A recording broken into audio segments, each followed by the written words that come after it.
welcome. You're watching Boardroom Brunch on News9. I am Krishnakumar.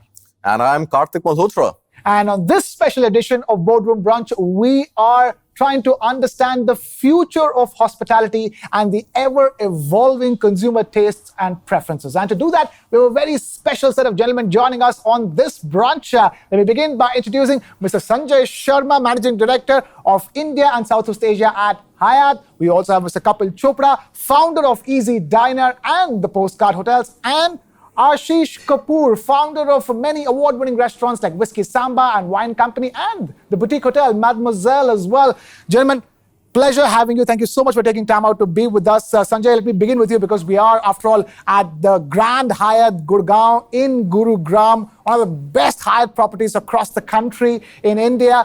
Tell us, as the managing director of a global brand in India and Southwest Asia, what is changing these days for you when it comes to keeping up with all the consumers? Because, a decade ago, if you had to have this conversation, Indians wouldn't have been as well traveled as they are today. And that level of travel keeps only going up, which means that they're far more informed and far more particular about what they want when they come to a luxury property like the Hyatt. Thank you, Krishna. Great to be here. And it's wonderful to be with such august company as Kapil and Ashish. So thank you. Thank you. And I think great question. A little different opinion on this. I think it's about mindset, these days perspectives. And you talked about customers having traveled internationally. I think what the mindset has now changed to see Dekho Apna Desh, to see domestic, what's happening. And we have realized the power of domestic tourism. We have realized what India has and how the mindset of our customers has changed to experience the jewels which India has, and the business which is currently being fueled by the domestic market, if you see. And if you see how India is shining from a tourism perspective, from a hospitality perspective, and what customers are looking at. To answer your other question, that what is customer looking at today? I think what we have realized today is well-being. Is about how do we take care of ourselves. And this is something which COVID has taught us, the pandemic has taught us, and it's about taking care of ourselves, taking care of our families, being closer to the families, enjoying spending time together, spending more time, taking more shorter breaks rather than just one big break, which used to be earlier. It's also about, as a focus for Hyatt, you look at this hotel, right? Luxury. If you look at what customer is looking at, they're looking at luxury, they're looking at lifestyle, they're looking at leisure, they're looking at loyalty, and they're looking at well-being. So our strategy is very clear. We are on 4 L's and 1 W. And the outcome of everything has to be the well-being of the customer. I mean, talking about wellness, I think, that's a very, very important chord that you struck. And that is something which I think is changing in the kitchen at people's houses as well. I think we are all now evolving to a point that we really don't want to go for packaged processed food. Is that the strategy in your kitchen as well at the hotel? So this is a strategy which we have been living with for many, many years. If you look at all our restaurants, we say that we buy fresh produce, right produce, we want to be authentic. If we are doing an Italian restaurant, we would rather have ingredients which make that dish, which get the authenticity in the dish. If we are doing, let's say, an Asian cuisine, we want that authenticity there. Kapil, that's roughly what you do at the Postcard hotels as well. You're all about local produce, fresh produce, and also giving those unique experiences to consumers, because nobody wants those cookie cutter experiences anymore. Tell us, from your own experience of running Postcard hotels across the country and outside the country, how have you seen consumer preferences change? So I'd agree with Sanjay in a very big way. I think, think about it, that Indians take 2.1 billion domestic trips a year. 2.1. So a domestic trip is like, even me taking a bus trip from here to, let's say, even Patna. Yeah, that's a domestic trip. You've changed the state, that's a domestic trip. India gets 10 million inbound foreign traffic. Yeah, out of which only 1 million is in the luxury segment. The 9 million is actually internal traffic moving between Gulf, India and everywhere. So the point that I'm trying to make is 1 million internal luxury traffic, 2.1 billion domestic trips. Assume 99% of the trips are not in the luxury segment. You're sitting with 21 million to 23 million luxury Indian travelers. So when we are saying that domestic business is going higher, the reason for it going higher is that the luxury business within India actually exceeds the foreign inbound traffic by 20 times. Goa as a destination has emerged as a favorite for Indians, from in the last 5 years. If you think, it's been incredible. It's always been a favorite, but more and more Indians going over there, more and more international tourists coming into Goa. You're somebody who's run restaurants all the way from Delhi NCR to Goa, to properties in Goa. And you always say that. You always have to be one step ahead of the consumer. How do you do that in a day and age like this? I think it's a very exciting time to, to be a business owner, to be an entrepreneur, like Kapil said earlier, and, for consumers, because the change of pace is definitely fast, but the opportunities that and exposure that the guest has is incredible. Last year, 600 new restaurants opened up in Goa. 600 new restaurants opened up. There were fresh licenses given in Goa. So you can imagine the plethora of choices you have. And it's not just appropriate for Goa, but across India, you're seeing this change. And, I always say that a restaurant holiday or a restaurant visit should be a 60-minute holiday. So whether you're in Goa or you're in Delhi or Hyderabad, wherever you are, a 60-minute holiday should be your dining experience. Ashish, I've been very curious and I know a lot about you and about your journey because we've been friends for about 20 years or so now, right? So not want to give away your age or mine, but that's young. A fact, right? We're young despite being friends for 20 from years. School. Whatever I know about all the new restaurants that you're opening right now is through Instagram. And there is one common thread I've seen across most of the posts that I see about your properties on Instagram, that there's a celebrity quotient, right?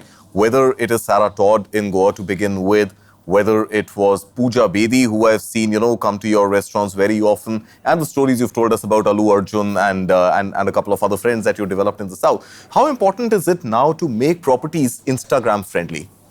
Well, very frankly, I think the answer to that is that should be more karmically driven. Okay. In the sense that if the product is great, Yeah. My job is to make sure that every guest coming in is a superstar. Okay. My job is to make sure that they just treat it like kings and queens and they have the experience of their lifetime. Where Ashish and Kapil both come from, word of mouth and the fact that they're doing something different and remarkably different from all other players in the same territory available, that for 5 stars would be a much bigger challenge, right? Is price the only differentiator when customers come and book a stay at your properties? So I look at it a little differently. I look at it from a lens of experiences, right? In a restaurant or somewhere, you can give that one experience. Yeah. You look at a hotel, right? A luxury hotel, a hotel which is experiential. How many different types of experience you can give under one roof? So it's not only about the restaurants. Yeah. So I think it's all about experience in today's time. And that's what Gen Z is also choosing today. So that's the future, is what I think. Talking about food, gentlemen, we are here for a boardroom brunch. I think it's time to tuck in a little bit. What say?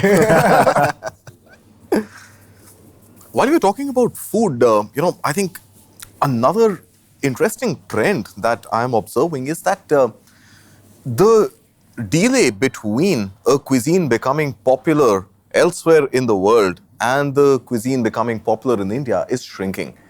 For example, I think Lebanese food, Mediterranean food, this was something which Indians were not as well exposed to as they are today. So is the case with sushi. I think, these are some of the cuisines which are now making headwinds across, getting tailwinds across the rest of the world pretty much at the same time as they are in India. How's that evolving? Do you see this time difference between something getting popular globally and something getting popular in India now getting reduced, getting shrunk? I think it's the awareness which has come to people and also what they can expect. And what it's all about collaborations as well. It's how you bring that cuisine to the local market.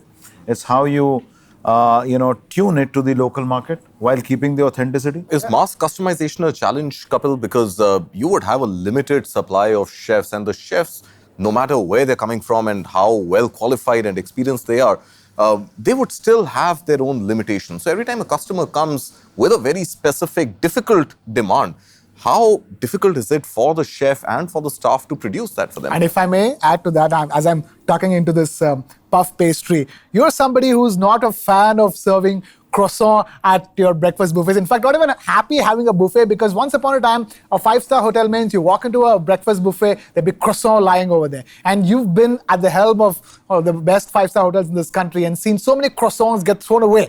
And think about it, a single croissant needs to have more than 50 folds, Kartik. Oh my God. Nearly 55 layers of butter and pastry so much work goes into a croissant. And eventually they get thrown away. And you're somebody who believes that there is so many varieties of Indian breads.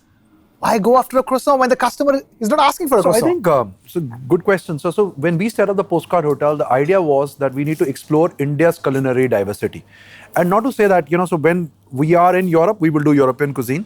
So there is comfort food. It's not that you can't get a pizza or a pasta at the hotel, because the day you want to do it, you'll get it. But I think one of the big things that we said was that, I'll give you a real number. India has 128 indigenous varieties of bread. The croissant is not an Indian bread. The French have done an absolutely amazing job of marketing it, so even Air India serves it. Before the transformation and after the transformation, yeah?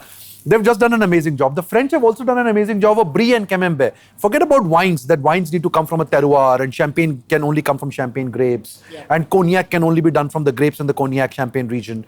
But they've also, patented their cheese. They're absolutely great marketers. I think we've done a slightly bad job there, and I think we need to improve that. And I think pretty much every single hotel company is coming and doing that. Means we started with, if you notice, we did a South Indian restaurant called Amaranta, coastal Indian food. Like, I've been obsessed with the coast, as you can see. And in Gurgaon, where we were flying fresh seafood, those time flights were also not that regular, but we were flying it every day. The idea was that South Indian cuisine was beyond a dosa, idli, sambar. That's what everybody thought. South Indian cuisine is limited. Nobody else on this table will agree more with you than Krishnakumar. So our point of view was that if Goa is all about pui, Mangalore is all about the Mangalore bun, Sri Lanka is all about hoppers. So I think focus on the regional authenticity of the cuisine. Ashish, so fair point over there. You must be witnessing the same phenomenon in your restaurants as well. People, once upon a time, if you played an Indian song, or a Hindi music or a South Indian song in your restaurant, was unimaginable.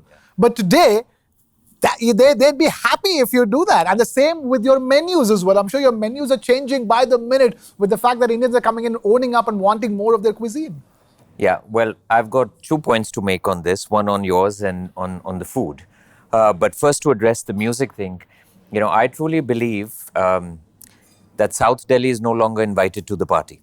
Right? So be it South Delhi, be it Bandra, be it Indiranagar. South Delhi or South Bombay, for that matter? No, I would say all these erstwhile cultural centers. Fair enough. Right? So I would say they were the purveyors of culture in the 80s, 90s, early 2000s.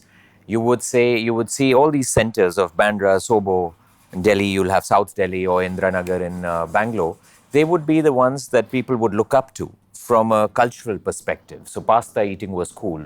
Going to missionaries or convents was cool. Traveling overseas and drinking scotch. So there was a very clear inclination on including English music, right? So all that movement was led from these centers. And today they're not invited to the party because, frankly, the rest of India has come of age where they are richer, they are better traveled, they are proud of their language, they are proud of their own innate culture, and they are confident. On that note, Ashish, is it fair to assume that even the Indian cuisine, and India is not one cuisine, right? India is pretty much a world in itself. But are Indian cuisines also now making the right speed of migration to other countries? And India is moving beyond chicken tikka masala. Is that fair to assume at this moment, or we still have a long distance to cover? I think there was a brilliant article 2 days back in a prominent UK publication talking about how French chefs are being sent globally, especially to India, to learn Indian produce, Indian ingredients, and bring it to the West. Okay. And learn. You see, out of the Michelin's rating of restaurants world over, you see how well Indian restaurants are doing. You see the world's top 50 restaurants. Today, Indian restaurants, be it in London, be it in New York, be it globally, be it in Bangkok. So if you look at Gagan, what he did in Bangkok many, many years ago, I think it's taken the world by storm because we always had flavor and great cuisine, but our ability to communicate, our ability to present, and our ability to showcase our culture and be proud of regional heritage, So no longer is Indian food Bombay Mahal or Delhi Darbar. True, a Taj Mahal. In fact, the finest restaurants today getting these Michelin stars and World's Top 50 in the US today are all South Indian driven restaurants. So it's very interesting to see how our regional cuisine is exploding because they're sticking to authenticity. So, you're not going to have a South Indian restaurant serving butter chicken, because the consumer demands it. Today, we are sticking to our authenticity. The chefs have that skill level. They've always had this, but it's traveling the globe. Kapil, talk about local cuisine. All your properties across the country, every property serves the cuisine of the land with the produce of the land per se. You can't go to one of these places and ask for an avocado because avocado doesn't come from one of those lands, isn't it? No, you can still. I mean, it's less and less. And so one of the big things that we have on sustainability is that we need to reduce carbon footprint. So avocado still, because the Indian avocado you can still grow in a lot of places. Fair enough. But you won't get smoked salmon and you won't get croissants, like I said. Because, smoked salmon because of carbon footprint is go to Norway if you want to eat good smoked salmon, actually. But again, the other point that I kind of really agree with Sunjae and Ashish is, I think local authentic cuisine is going in a very big way. So I went to Assam, and the first time we were doing this hotel, so that night, they had a very nice dinner for us. Means I've been in hotels 25 years, really. If you were to tell me, give me name, they were like, at least they did 20 Assamese dishes for us to, try and eat. And name even 2. I couldn't have named 2. That is how bad, And this is somebody who's done hotels all his life, yeah? And I think slowly everything will become very, very specialized, because what is the ultimate apex of aspirational? Highly customized and completely aware. And that is the ultimate apex of aspirational travelers. And one of the big things we want to do is an annual symposium with like-minded restaurateurs, like-minded hotels on cuisine in India. For example, if I was to invite 10 chefs from Hyatt, 10 chefs from Ashish's hotel, 10 chefs from other Postcard hotels, and all of them come into a room to understand the cuisine of Assam, or Nagaland, or Manipur, or Bhutan, it's so much learning. And that basically takes the explosion away. Yeah, but I hear your point as well. With so much traveling Indians do within the country and outside the country, that ability to deliver that authentic dish in your restaurants on the table, and also the scrutiny is very high, isn't it? Once upon a now time, there's Instagram also, so it doubles it. Exactly. How do you keep up with it, Ashish? I mean, think about it. Once upon 10 years ago, if you served a pasta, how many people knew how exactly a pasta should be? Today, they will split up Italy into regions and say, I want this pasta from this region of Italy. That's how well informed they are. Well, firstly, you got to have happy chefs, right? So no stress in the kitchen. Okay. You got to have happy chefs who just believe that the food they're going to cook is fresh and so wholesome and delicious that whoever eats it is going to be super happy. But as far as the authenticity is concerned, the amount of time that chefs today in India are themselves researching, themselves traveling. We run a wine restaurant called the Wine Company. Yeah. And we've had managers and chefs who've taken personal time out to go to Côte de Provence and have a full travel experience of their own personal holidays. In France? In France. And try, rosés from Côte de Provence, which is where rosés come from, go down the Rhone Valley, have Châteauneuf-des-Papes there. So these guys, when they come back, they've, and the same thing within India. They travel within India to research food on their own time. Apart from us, also as companies, we are investing more in WSET trainings. We're investing in their travel. We're doing a lot of cultural pop-ups. So we do a lot of food pop-ups with food curators. We recently did one where we married 4 of India's great chefs with 4 artists.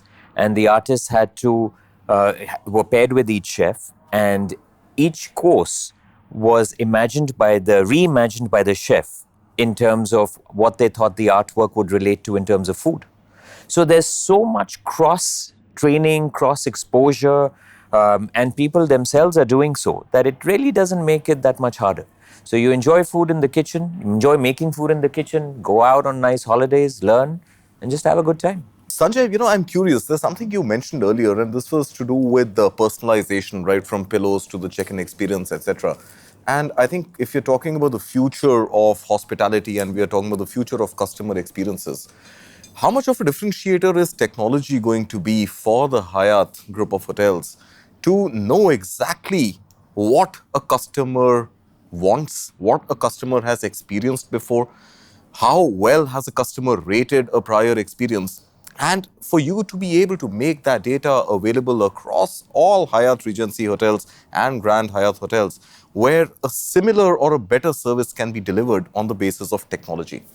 So technology is a medium to reach a guest, right? Okay. And to customize experiences. So I think it's up to us how we use the technology.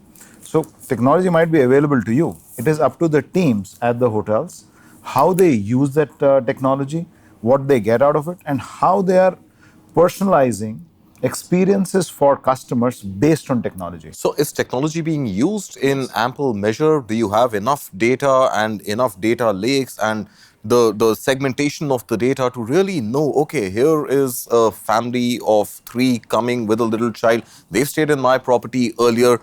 They ordered this for breakfast. They did not like a certain dish and they sent it back. And hence the conversations and the experience built around it. Or are we really talking about mass customization, which is difficult for a chain to operate with? So if you have stayed in this hotel, what you liked or what your preferences are would be available to a hotel in America as well.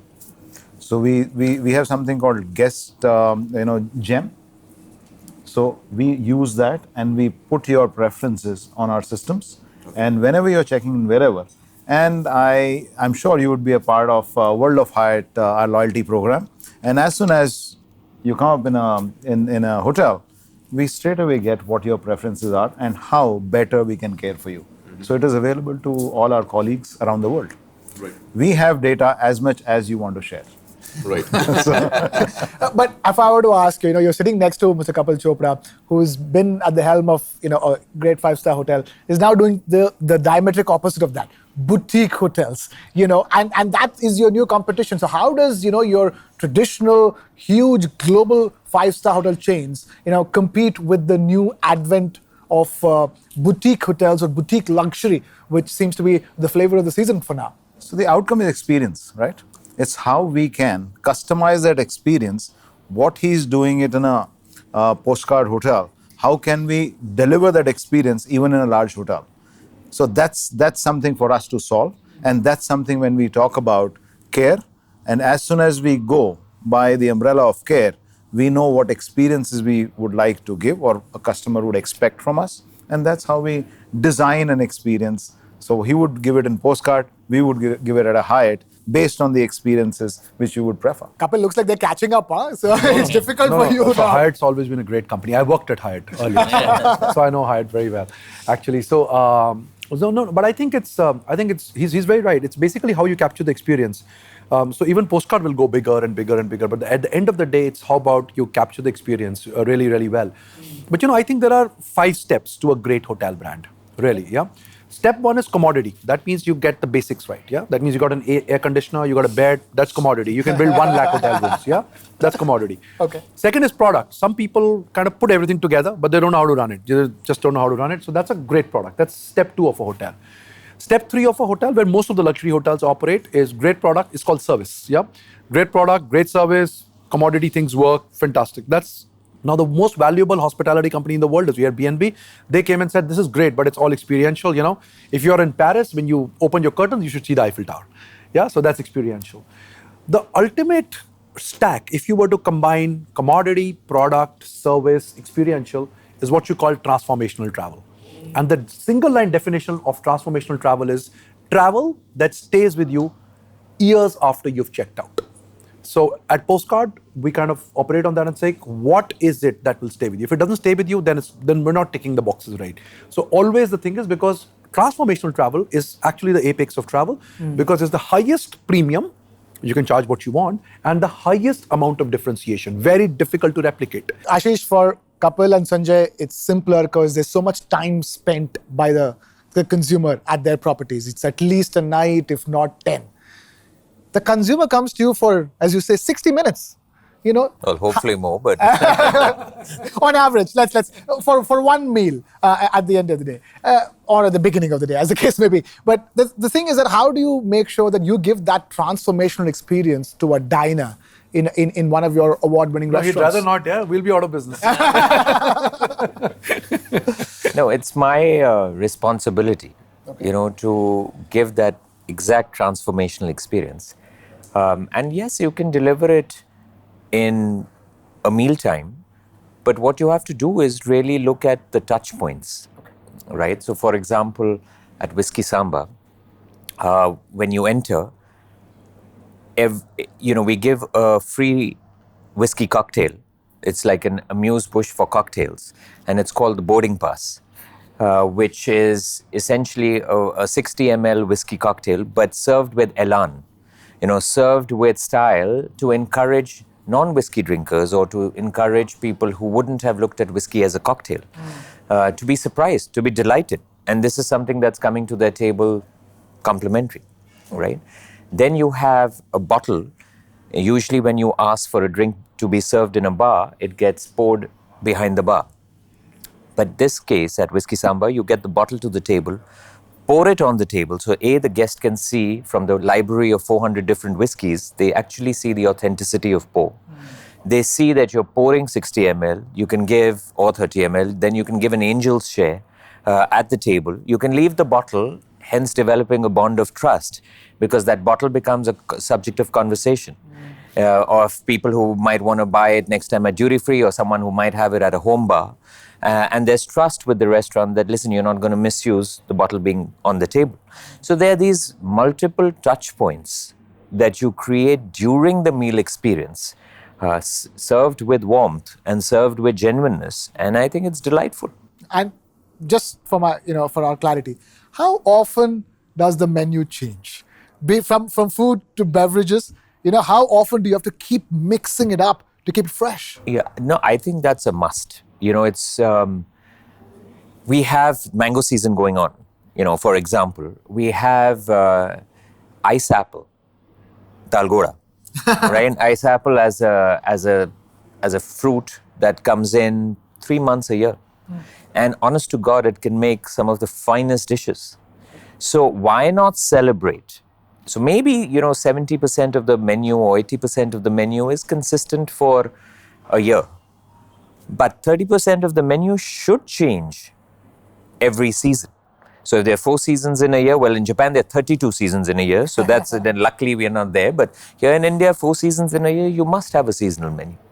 4 seasons in a year, 30% of the menu changes for all those 4 seasons. Fascinating, isn't it, Kartik? Absolutely. And before the food goes cold, I think, gentlemen, let me take the opportunity to thank all of you to be here with us this afternoon. Thank you. And I think the boardroom brunch has been more about brunch, not as much about boardroom, but I think that's the idea. When you're talking customer experiences, evolution of the hospitality industry, I think the insights that you shared with us are as fascinating as the food in front of us. Yeah, and it's time we actually have the brunch that we came here for. What say? Thank you, gentlemen. Thank you for being with us. Thank you.